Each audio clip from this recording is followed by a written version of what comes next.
Pronto.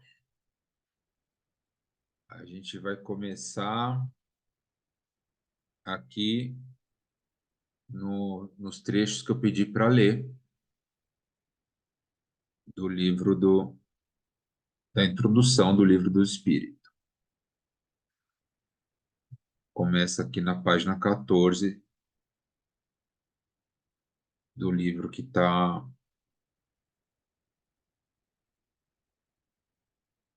na bibliografia aí. Eu deixei no link do WhatsApp.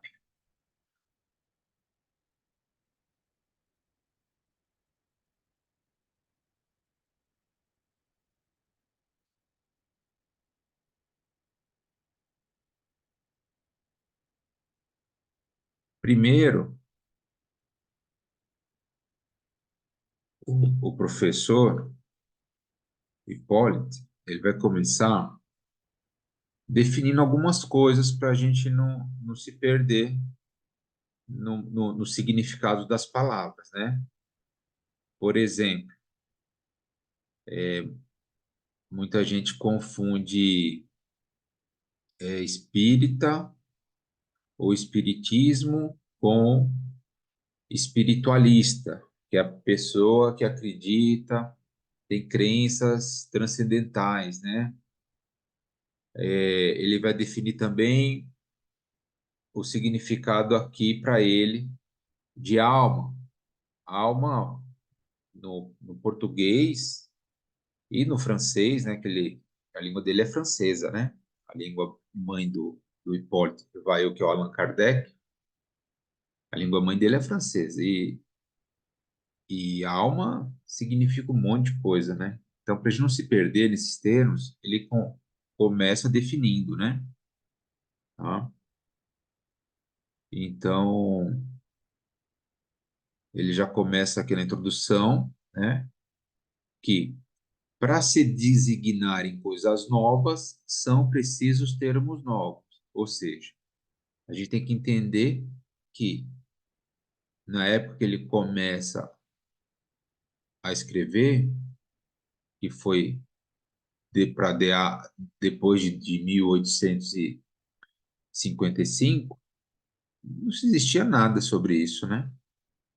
Então, ele está começando a descrever uma novidade que apareceu, né? Que é a novidade de que existem os espíritos e os espíritos conversam, né? Ali no Prolegômenos, a gente já vê que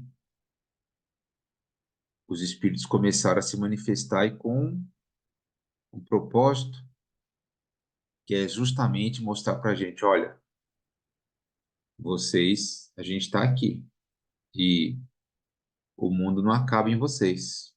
O mundo não é só isso aí que vocês estão achando que é.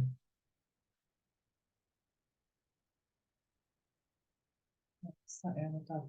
Podia dizer que está se ensinando.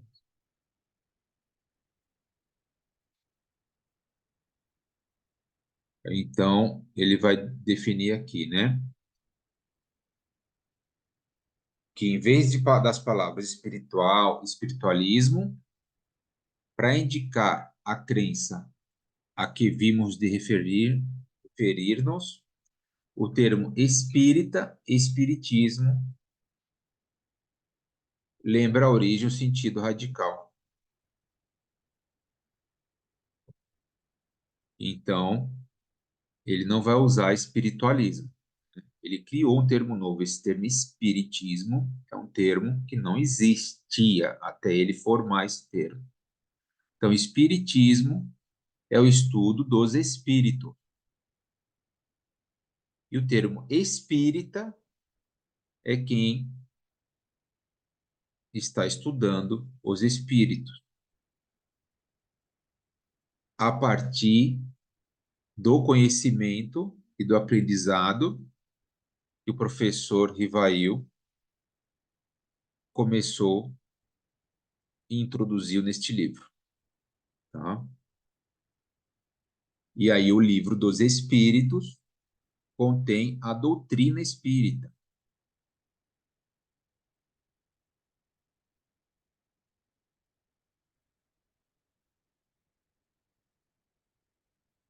Aí ele coloca aqui que, como a doutrina espírita, em generalidade, também prende-se à doutrina espiritualista, ou seja, também é uma doutrina que acredita, né, em outras coisas além do corpo, além da matéria. Então, ele coloca no título Filosofia Espiritualista.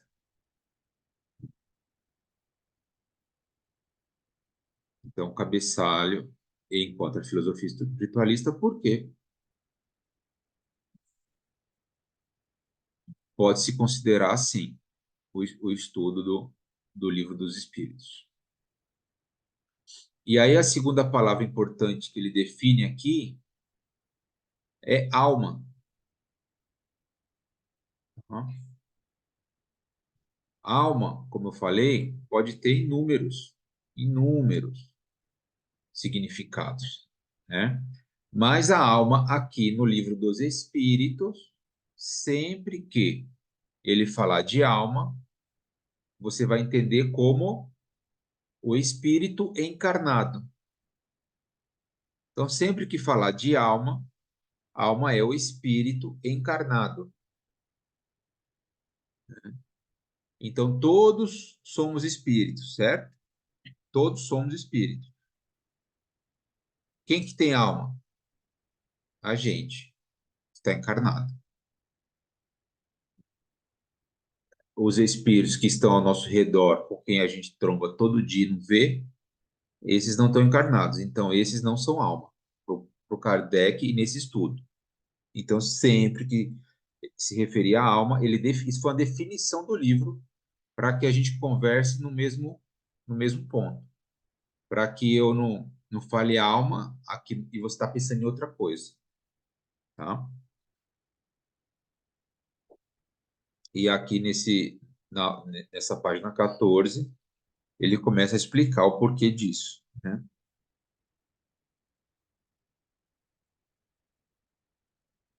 Os vários significados e acepções da palavra alma. Então, ele até fala aqui das ideias, né? E que a língua que a francesa, a portuguesa, tem só tem dispor de uma palavra para exprimir várias ideias, né?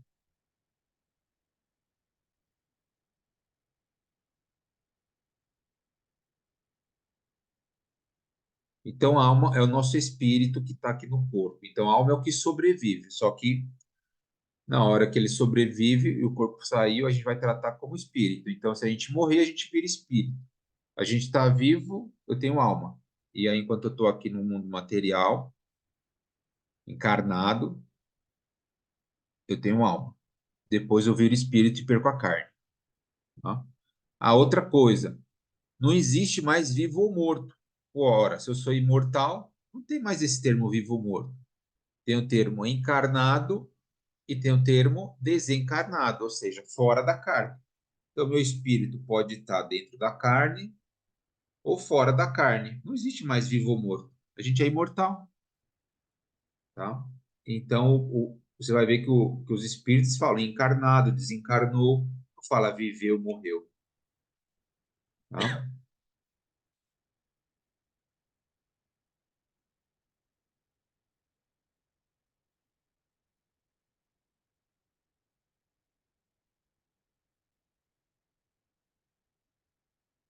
E aí aqui na página 15 ele começa a trazer outras palavras para nos explicar como vai ser usado no livro e o termo, né? Aí ele fala de princípio vital.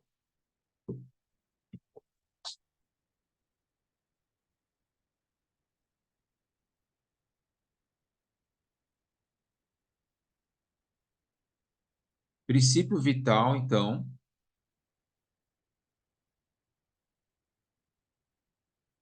é aquilo que anima a matéria.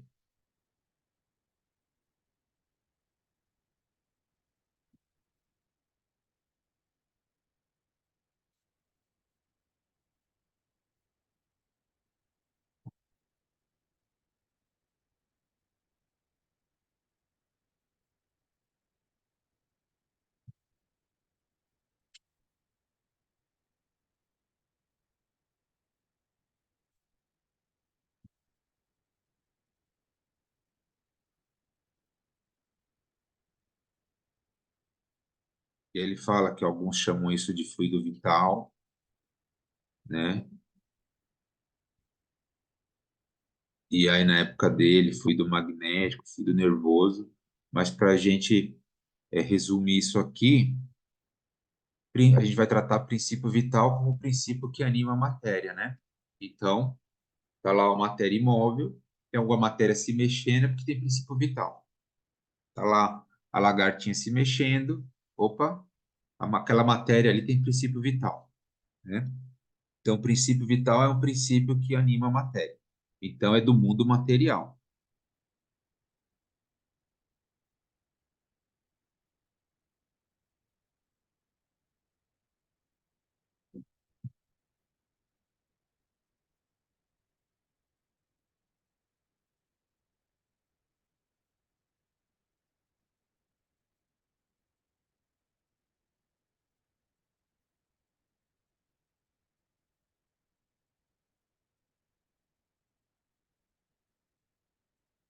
E aí, aqui, ele vai explicando também, já se armando contra os detratores, né, da doutrina, né? Porque quem que vai ser o maior opositor da doutrina espírita? Os materialistas, né? Os materialistas. O materialista, o que existe? Existe a matéria apenas, né? Depois daqui a gente não vira nada. Acabou. Então, se acabou, o que que eu tenho que fazer? Viver o máximo que dá. Aproveitar o máximo que dá. Daí sai aquelas frases. Vamos viver enquanto a gente está vivo. Vamos curtir o máximo que der. Entendeu? Então, essa é doutrina materialista, que é bem diferente de, epa, vamos lá, calma que eu sou um espírito imortal, né? Como é que eu vou viver se eu sou um espírito imortal que tem que sofrer as consequências do que eu faço? É de um jeito. Como é que eu vou viver se eu sou um material que acaba e, eu vou viver de outro, né? Então, daí, você tem uma moral de se importar com os outros, ou você não tem moral nenhuma e pouco fubá meu pirão primeiro, né? O panteísmo é uma outra doutrina que também existe, né? Que, se eu não me engano, é mais ou menos assim. E ele vai falar sobre o panteísmo, né? Vai explicar. O panteísmo é como se fosse uma energia que saiu de um lugarzinho, aí essa energia minha aqui, eu morri, essa minha energia vai para outro lugar. Como se fosse uma bacia de energia, e aí essa energia vai ser usada para outras coisas. Mas eu, Iberson, como indivíduo, não existe mais. A minha energia vital, essas coisas, vai para outro lugar.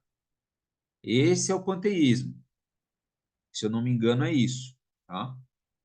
Já faz um tempinho que eu estudei isso aqui. Mas se vocês entenderem diferente do panteísmo, por favor, mandem aí mensagens, áudio no WhatsApp, tá bom?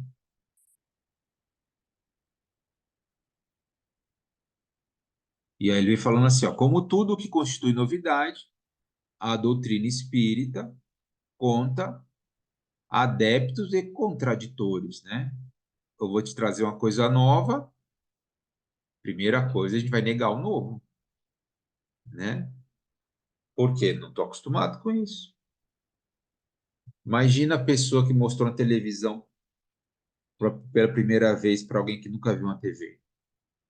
Agora imagina você falando para essa pessoa que a TV existe, sem ter mostrado para ela. O cara pode ser otimista e falar, nossa, que legal, é isso mesmo. Outro fala assim, tá bom, você vai mostrar uma caixa aqui e vai mostrar uma pessoa que está lá em outro lugar. Isso não existe, entendeu? Então, a novidade sempre traz essas duas opções, né? Você aceitar e achar legal e tentar aprender e entender, ou, cara, não, isso não existe. Não é assim que o mundo funciona para mim. Porque a gente tem uma tendência de ser conservador e guardar aquilo que já existe e ter uma tendência a não gostar da mudança, né? Essa é a tendência natural do instinto animal, do instinto de preservação nosso, né?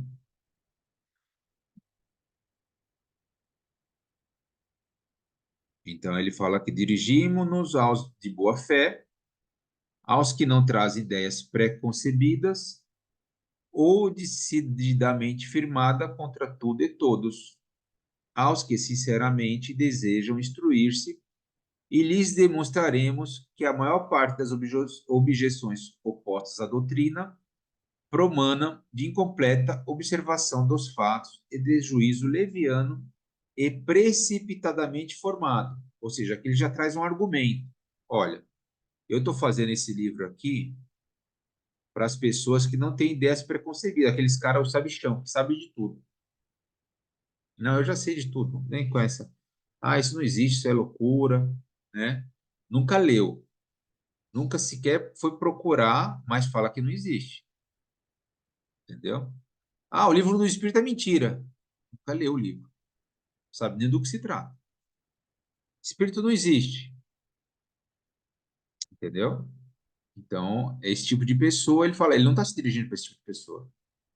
Ele está se dirigindo aqui para quem quer aprender, para quem tem curiosidade, para quem tem racionalidade, quem quer se propor a raciocinar junto com ele. Essa é a proposta dele aqui. Vamos lá, vamos raciocinar, vamos observar e vamos ver se tem razão. Se não tiver, me mostrem o que está errado e a gente vai, cada um com os melhores passos. É assim que a ciência se forma, né? Então ele fala: quem não observou os fatos e quem tem juízo leviano, ou precipitadamente formado. Precipitadamente formado é assim: você pegou um pedacinho da coisa e acha que aquele pedacinho é um todo. Por exemplo, você foi num charlatão, uma pessoa que ganha dinheiro enganando os outros. E o cara falou que vê espírito. E ele é um charlatão. Aí você fala assim: ah, não, ó, aquele ali é um charlatão. Aí fala: todo espírito é charlatão. Ou seja, pega um pedacinho do que acontece e fala: não, todo igual. Todo mundo é igual a isso, né? Isso é um juízo leviano e precipitadamente formado, né?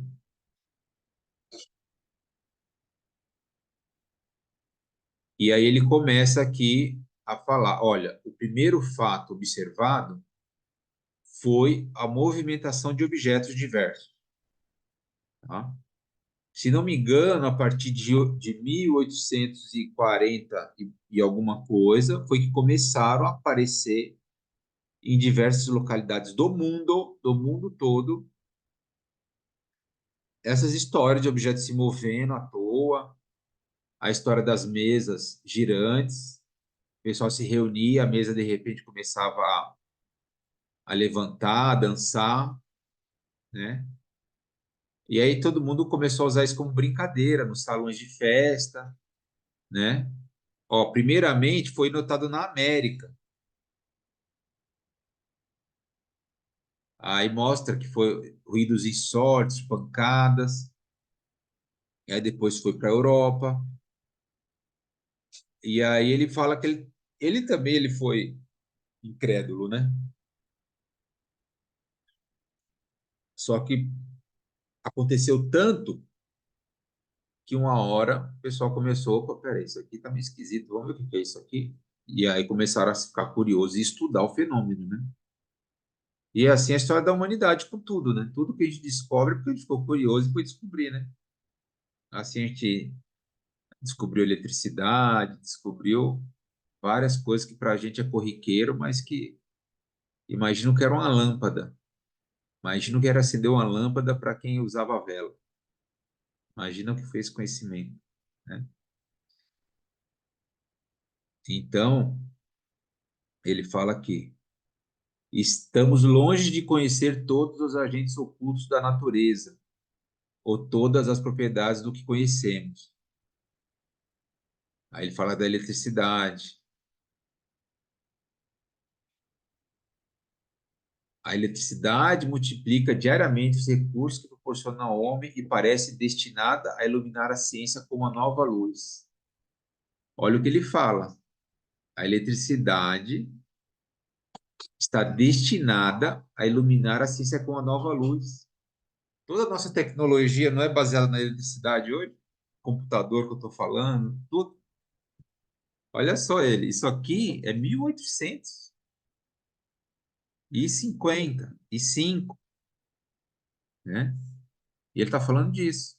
Lá a eletricidade era lâmpada, tá? Lâmpada, só isso que existia.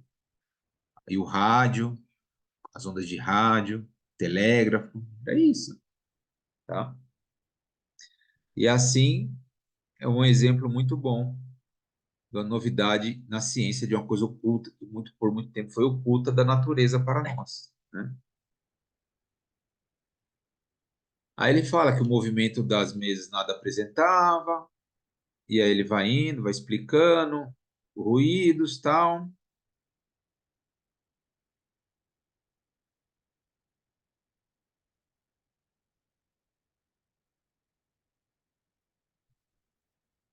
E aí o que aconteceu, a coisa mais importante. Ele vem com várias conjecturas, né? Explicando quais poderiam ser causas para as mesas se mexerem e tal, né?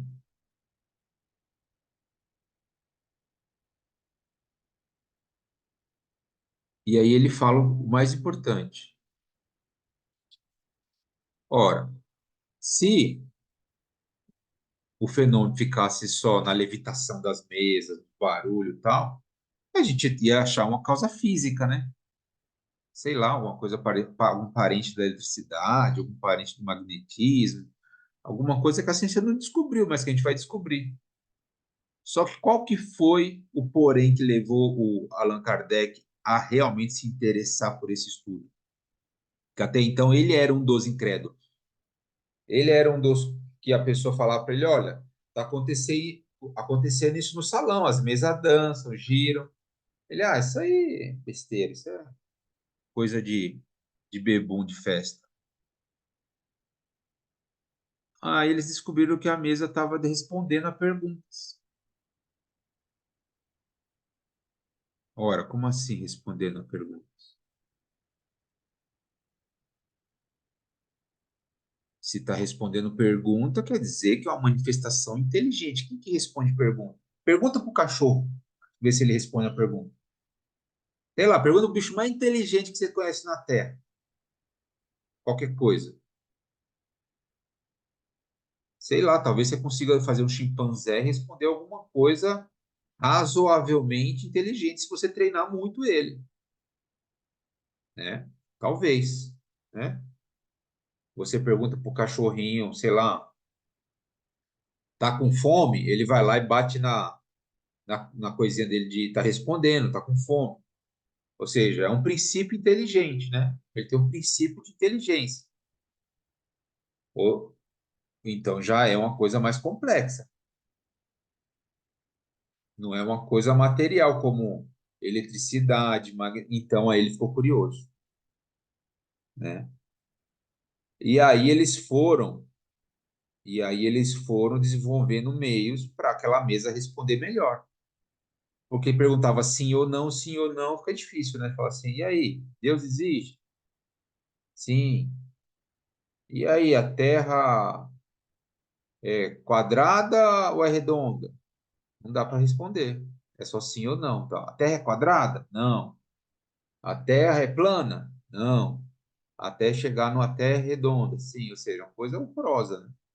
Não dá para conseguir muita coisa com resposta de sim ou não. É difícil.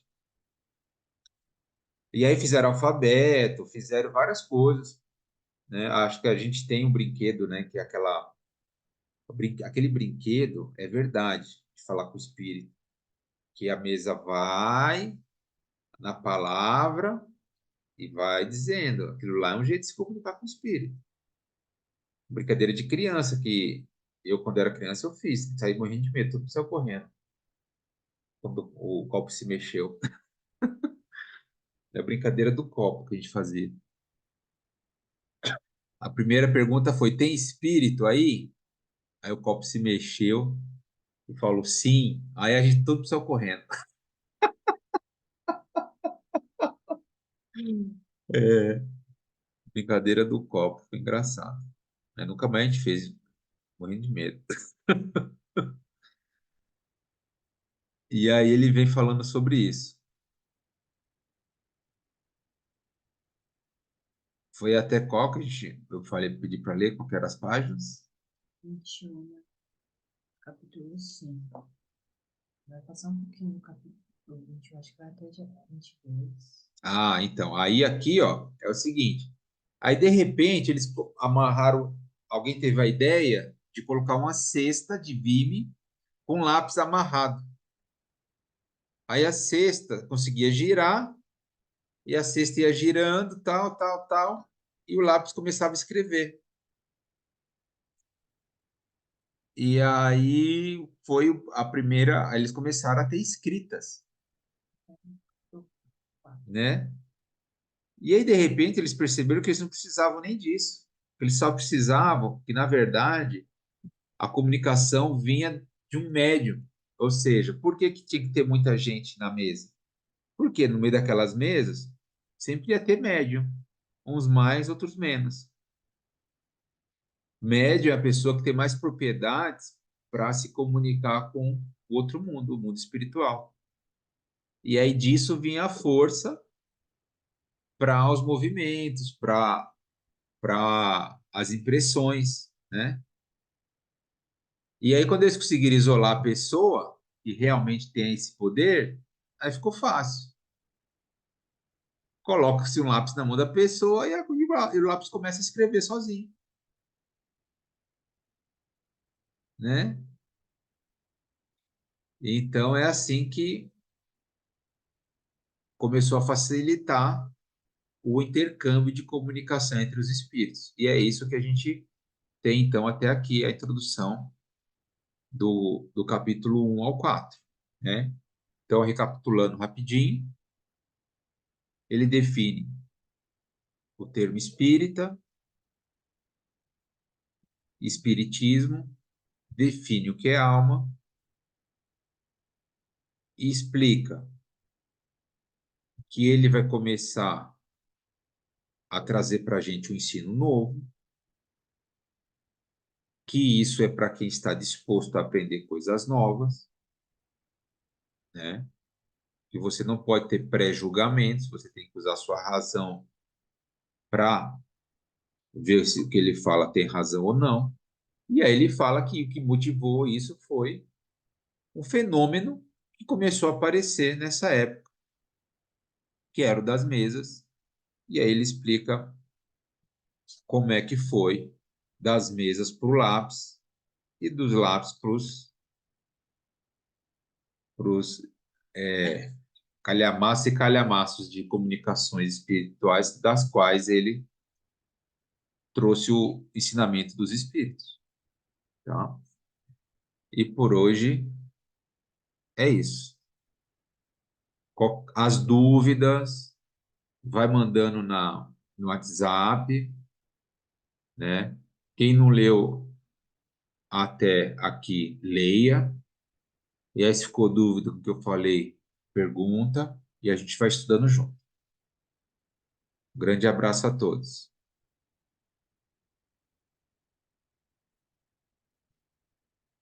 Você tinha entendido tudo isso aí? Uhum. Só o começo que eu fico meio perdido. Esses termos aí ficou mais claro. Para mim era tudo